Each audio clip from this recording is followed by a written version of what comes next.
leveling system started, it was the same phenomenon. It was exactly the same phenomenon that in the 90s with these spacers. In the beginning, everybody was saying, "No, this is for people that cannot make their job right. They need some help so they can level it. And I can level them myself."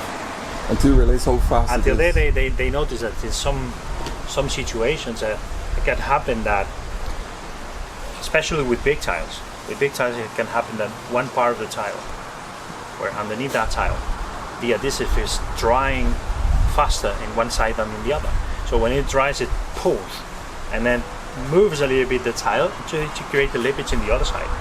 And you can multiply this for 10 or 12 or whatever number of tiles you were setting, and then you create lippage everywhere.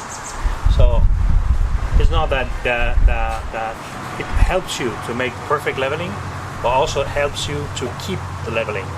And when you take out all the caps or the wedge, depending on the system you're using, everything is plain. It's perfect. When they're glazed, you see it even more because the reflection is even. So there's no way you can substitute that and make it. If you're using 30, or something like this size of tiles, if you level them good, there's not going to be a problem. But this has become the small ones.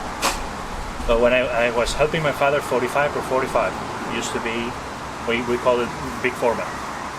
Now 45 will be ridiculously small. It's minimum 60 or 80, and they're bigger and bigger. So the way you level them, you use the leveling system just to keep them in place.